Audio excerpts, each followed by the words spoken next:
Fala galera, tô de volta para a gente conversar um pouquinho sobre precedentes históricos. Primeiro ponto do seu edital. No bloco 1, o que é que a gente fez? Na aula 1, a gente conversou um pouquinho sobre direitos humanos de forma geral, de forma genérica. Você já entendeu, já sabe como é que os direitos humanos se constituem, já sabe qual é o seu conceito, para que ele é direcionado. Aprendemos também como é a formação dos tratados internacionais, as fontes do direito internacional público. Tá relembrando? Pronto. Agora a gente vai entrar no primeiro ponto do nosso edital: precedentes históricos. E aí, sabe o que é interessante para a gente nessa aula? Um conhecimentozinho, coisa pouca, de história, tá? É necessário a gente ter esse conhecimentozinho de história para a gente aprender melhor a nossa disciplina, ok? Mas se você também não era aquele melhor aluno de história na escola, não fique preocupado não, fique tranquilo. Aqui a gente vai traçar alguns macetes, tá bom? Eu vou relembrar algumas coisas que a professora ensinou lá na época da escolinha, que você, em vez de ficar assistindo a aula, filava, né? Ficava jogando gude com os meninos no intervalo. Enfim, passava da hora e não voltava para a sala de aula. Eu vou te ajudar. A gente vai relembrar algumas coisinhas aqui para poder aprender melhor, de forma confortável, o ponto do nosso edital chamado precedentes históricos. Lembrando o seguinte, que o edital trouxe para a gente, dentro de precedentes históricos, o quê? Direito internacional humanitário, a Liga das Nações e a Organização Internacional do Trabalho. Mas galera, olha só, teremos que fechar aqui, eu e você, você e eu e você, você e eu. Olha como eu tô bonito. Azul, minha cor preferida. Se quiser me dar um presente, que seja da cor azul. Olha só, precisamos traçar, ou melhor, precisamos acordar um compromisso, eu e você. Que compromisso é esse, Ed? Você precisa ler. Leitura. As nossas aulas são a diretriz, as diretrizes para que você gabarite na sua prova. Mas aí eu preciso que você acorde comigo que as aulas não serão somente o seu instrumento de estudo para direitos humanos, né, gente? Não tem como conseguir essa aprovação tão desejada se você não complementar com estudos. Então, você vai pegar lá o módulo, as apostilas, tá bom? Os livros, a teoria. E vai dar uma lida para a complementação das nossas aulas, tá bom? Mas aqui é foco total. Aqui é dica, aqui é resolução de questões. Aqui você vai ficar confortável para a resolução das questões da sua prova de direitos humanos, tá bom? Vamos fazer esse compromisso, eu e você, você e eu, leitura para complementar as nossas aulas, ok? Povo de Deus, foca aqui comigo na tela. Presta atenção aqui, ó. Precedentes históricos. Direito internacional humanitário. Liga das Nações e Organização Internacional do Trabalho. São os 3 pontos que o edital trouxe logo no início. Ponto 1, né? Lá no ponto 1, temos Direito Internacional Humanitário, Liga das Nações e a Organização Internacional do Trabalho. Volta aqui para mim. Olha só. O que é que a gente precisa saber logo de início? Conhecer um pouquinho do contexto histórico. Afinal de contas, o nome do ponto no edital é precedentes históricos, né? São os precedentes históricos. Então, a gente precisa contextualizar. Gente, essa primeira etapa, né, da nossa aula, esse primeiro bloco, esse primeiro encontro, é de suma importância, porque é aqui que a gente vai contextualizar como as coisas aconteceram, tá bom? Vocês já ouviram falar, e eu tenho certeza que sim, da Primeira Guerra Mundial, ok? Foca aqui comigo na tela, vamos contextualizar esses momentos. Primeira Guerra Mundial. Durou de 1914 a 1918. Deixa eu conversar uma coisinha com você. Você pode me perguntar assim, Ed, eu tenho que gravar datas? Gente, não. Vírgula. Né? Não, mas tem uma vírgulazinha aí. Olha minha sobrancelha como tá, lá em cima. Para te lembrar que tem uma vírgulazinha aí. Olha só. Claro que você não vai ser um gravador de datas, né? Você não vai ser um REC-REPETE. REC-REPETE era um brinquedo que tinha da Estrela, né? Acho que era da Estrela, não tenho certeza. Mas eu lembro que na época que... Acho que tinha um programa da Eliana, alguma coisa assim, eu gostava muito. E aí ela sempre dava para os menininhos que acertavam as brincadeiras um rec repete. Que era um brinquedozinho que você grava o que o outro diz, né? E você leva para qualquer lugar. Você não precisa ser esse rec repete, né? Eu falo, você grava e repete. Mas você precisa entender que algumas datas são de suma importância na história do mundo, né? Na história mundial e na história desse país. Você precisa saber que alguns marcos históricos, eles sim, nós precisamos saber em que momentos da história ele aconteceu, óbvio que sim, né? E a Primeira Guerra Mundial, sem sombra de dúvidas, é esse momento histórico que nós temos sim que saber o momento que ele aconteceu, pela importância que esse marco histórico tem no mundo, né? Não só no Brasil, como no mundo. Então, a Primeira Guerra Mundial aconteceu de 1914 a 1918. Na verdade, ela se inicia em 1913, né? Mas o estopim, né, da Primeira Guerra realmente é em 1914, tá bom? Então, olha só, essa Primeira Guerra, que foi uma guerra tão sangrenta, né? Uma guerra de ódio, uma guerra de sangue derramado, deixou cerca de 10 milhões de mortos e o triplo de feridos. Daí a gente já consegue perceber claramente, né, que foi uma carnificina. Muita gente morta, muita gente ferida. E aí, em um contexto como esse, um contexto tão brutal, né, que grandes potências do mundo, né, países riquíssimos, grandes potências disputavam, né, territórios, disputavam colônias para expandir seu mercado consumidor, né, assim como também seu mercado de exploração. Mas isso a gente não precisa se aprofundar, não. A gente precisa saber que essa guerra tão sangrenta deixou adventos, né? Adventos em decorrência desse marco histórico. Adventos esses que nós vamos estudar, porque é ponto do nosso edital, ok?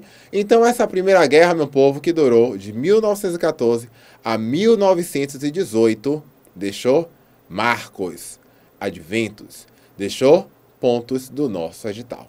O primeiro ponto dele é o direito internacional humanitário. Olha só, esse direito internacional humanitário, ele tem algo de peculiar, né? Algo de interessante. O que, Ed? Me conte aí. Gente, o direito internacional humanitário, que é o primeiro ponto do seu edital, ele só atua em casos de conflito, ok? Ele atua nos conflitos armados. Esse é o direito internacional humanitário. Então, por isso, a importância de saber o momento histórico da Primeira Guerra Mundial. Porque, sem sombra de dúvidas, é um contexto de guerra. E um contexto de guerra como foi a Primeira Guerra Mundial, por óbvio, esse direito se mostrou muito presente. E a gente vai ver já já por quê, ok? Então, foca aqui comigo na tela rapidinho para a gente marcar alguns pontos sobre esse direito. Gente, a doutrina majoritária aponta 3 grandes marcos precedentes à Primeira Guerra ao surgimento do direito internacional dos direitos humanos. Quais sejam o direito internacional humanitário, que a gente vai ver agora, a Liga das Nações, que veremos logo em seguida, e a Organização Internacional do Trabalho, tá bom? São os 3 pontos relacionados a precedentes históricos que encontra-se no seu edital. Tranquilo? Olha só, esse direito internacional humanitário, né, o famoso DIH, refere-se a um conjunto de normas que procura limitar os efeitos de conflitos armados. Protege, assim, pessoas que não participam ou que deixaram de participar nas hostilidades. Hostilidade significa conflito, né? O que é um ambiente hostil? Um ambiente hostil é um ambiente conflituoso. Tá bom? É importante que a gente se apegue a essas palavras um pouquinho mais rebuscadas, né? Porque a banca pode cobrar exatamente dessa forma, tá bom? Então, hostilidade significa conflito e restringe também os meios e métodos de combate. Olha aqui para mim, vamos conversar. Povo, presta atenção. Não fique lendo enquanto eu estou dando aula. E também não fique no WhatsApp da família, né? Que a gente já fez esse acordo. Eu sempre falo isso enquanto eu estou dando aula. saia do grupo da família e não fique lendo e prestando atenção à aula ao mesmo tempo. Você lê depois, agora você presta atenção. Olha só, o direito internacional humanitário é esse direito, né, que vai existir em tempos de conflitos armados. Ok? Ele estabelece normas. Essas normas podem ser convenções, podem ser tratados internacionais. Olha que maravilha, você já sabe o que são os tratados internacionais. A gente conversou isso na aula 1. Lembra como esses tratados são formados? Lembram que esses tratados são acordo entre os estados? Tá vendo como você agora está aprendendo a disciplina com segurança? Eu lhe disse que isso ia acontecer. Se estava falando mal de mim pelas minhas costas, ó, agora volte para lá para a pessoa que você falou mal e fale bem de mim, hein? Eu disse a você que a aula 1 seria o pré-requisito para você entender tudo que vinha depois. E agora você já sabe o que é tratado, já sabe o que é convenção. E eu estou lhe dizendo o seguinte, o direito internacional humanitário é esse direito, né, que vai elaborar normas que podem ser através de convenções, né, de tratados internacionais e também através de recomendações. E recomendação é o que, Ed? Direito consuetudinário. E direito consuetudinário é o que, Ed? Direito baseado nos costumes. Falei tudo isso na aula 1. Estou recapitulando, refrescando sua memória e lhe dando uma segunda oportunidade de não errar. Tranquilo? Então, olha só. Esse direito internacional humanitário ele vai existir em caso de conflito armado. Se você errar isso na sua prova, por gentileza, não fale mais comigo. Relações cortadas. Volta aqui para a tela, vamos lá? Ó, além de proteger as pessoas que não participam ou que deixaram de participar nas hostilidades, restringe também os meios e métodos de combate. Restringe os meios e métodos de combate. Gente, o direito internacional humanitário faz parte do direito internacional, que rege as relações entre Estados e que é constituído por acordos concluídos entre esses Estados, né? Geralmente designados por tratados ou convenções. Acabei de conversar isso com vocês. Assim como pelos princípios gerais e costumes que os Estados aceitam como obrigações legais. Volta aqui para mim, percebe que esse conceito que a gente acabou de ver, você está se sentindo confortável agora para entender, tá bom? Direito internacional humanitário, esse direito que vai elaborar normas que podem ser através de tratados e convenções, princípios gerais do direito, lembra aqueles princípios gerais do direito que constituem fontes do direito internacional público? Isso está na aula 1. Hein? Qualquer coisa você volta lá para assistir. Ó, princípios gerais do direito constitui fonte do direito internacional público, tá bom? E também dos costumes internacionais que constituem, então, o direito internacional, tá bom? O direito consuetudinário. Volta aqui comigo para a tela, vamos continuar a nossa leitura. Uma parte considerável do direito internacional humanitário encontra-se nas 4 convenções de Genebra de 1949. Quase todos os países do mundo, né, aceitaram a vinculação às convenções. O que é aceitar a vinculação às convenções? Né, significa que eles acordaram, que eles assinaram, que eles incorporaram esse tratado, né, ao seu direito interno.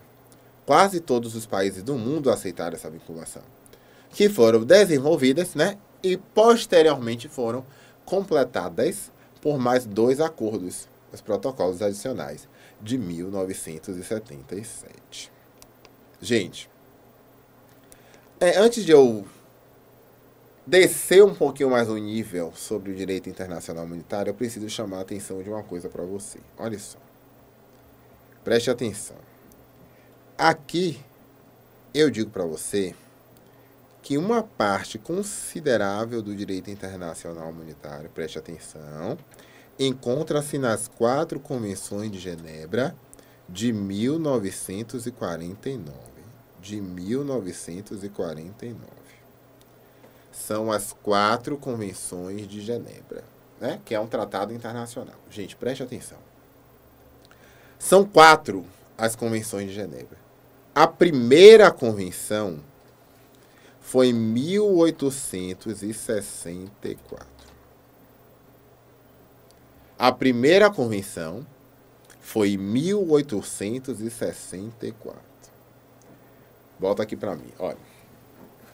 A primeira convenção, 1864. Gente, o direito internacional humanitário, ele está intimamente ligado à Primeira Guerra Mundial, né? Eu falei isso, não tem nem 5 minutinhos, né? Mas olha só, a Primeira Guerra Mundial, sem sombra de dúvida, né? Foi esse marco histórico, né? Esse marco histórico, infelizmente, tão sangrento, e que, em decorrência dele, nós tivemos outros adventos, né? E que a nossa banca, né, escolheu Direito Internacional Humanitário, a Liga das Nações e a Organização Internacional do Trabalho. O que eu quero falar é o seguinte, olha só, preste atenção. Esse direito internacional humanitário, ele está intimamente ligado à Primeira Guerra, sim.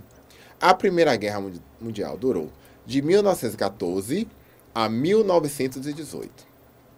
Isso não quer dizer, preste atenção, que o DIH, né, que o Direito Internacional Humanitário, surgiu em 1919. Não é isso, tá?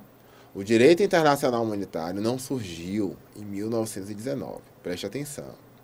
Ele é proveniente das 4 convenções de Genebra, tá bom? Que vai estabelecer esses acordos entre os estados.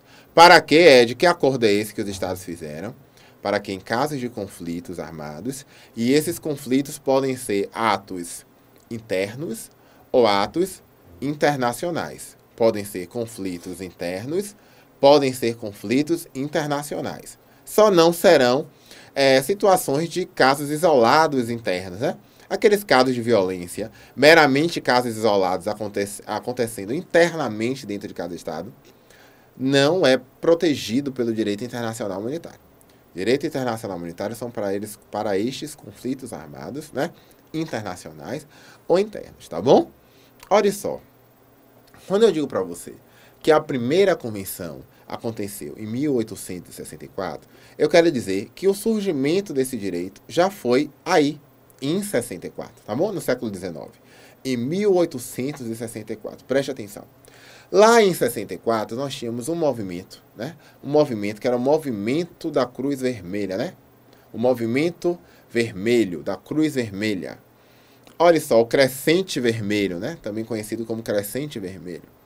Foi a partir do advento do movimento da Cruz Vermelha em que os combatentes de guerra, né, eram cuidados por as pessoas que faziam parte desse movimento. Os combatentes desses conflitos da guerra, eles eram tratados, ou seja, o movimento da Cruz Vermelha era um movimento pautado na saúde. Era um movimento de cura, né? De cuidado aos feridos, de assistência médica aos feridos. O direito internacional humanitário mostra a sua primeira face em 64, com a primeira convenção, com o advento do movimento da Cruz Vermelha. Ed, mas por que essa ligação tão forte com a Primeira Guerra Mundial? Gente, é óbvio. Se o movimento surge lá em 64, tá?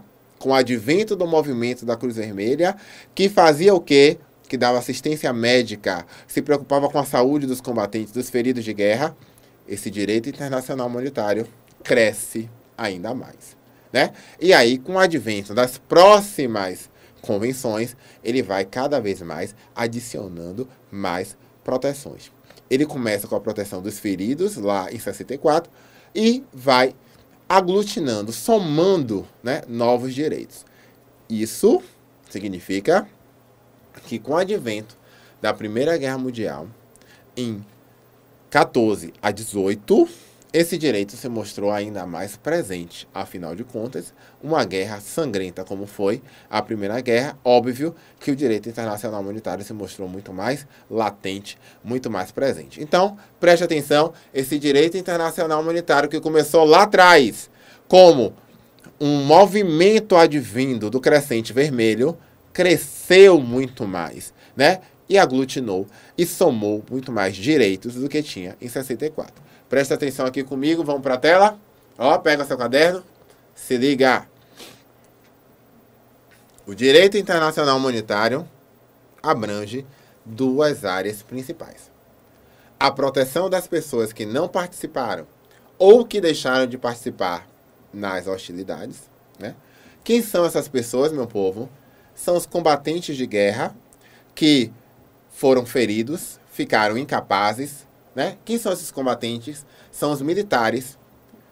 E olha só, militar, preste atenção, militar é aquele que serve ao Estado para a proteção da sociedade civil, né? É aquele que foi treinado pelo Estado para servir, né, a segurança da sociedade. Esse é o militar, tá? Esse militar ferido de guerra vai ser protegido pelo direito internacional humanitário. Além desse militar, desse combatente ferido, desse combatente incapaz, o direito internacional humanitário também protege a sociedade civil como um todo, né? A sociedade civil que não é militar, que não é combatente, que não teve treinamento para guerrear, também será protegido por esse direito internacional humanitário. Além disso, preste atenção, é o conjunto das restrições dos meios de combate, especialmente as armas, tá bom? Bem como dos métodos de combate, tais como táticas militares. Ed, volta aqui pra mim, que eu sei que você gosta de me ver, né? Quando você me olha, você aprende melhor. Preste atenção. As duas vertentes principais desse direito, eu acabei de falar. Se você estava no grupo do WhatsApp, você não prestou atenção. Saia do grupo da família criatura. Quando você tiver com sua, né, farda, aí você vai pro grupo, né, da pala de polícia, tal, aquela coisa toda, né? A família toda quer puxar seu saco, né? Enfim, mas isso é depois. Aí são os louros que você vai conseguir ter depois que você estudar, passar na sua prova, ter um TAF depois. Então você precisa, né, se preparar para isso, para depois o pessoal não falar que foi sorte, né?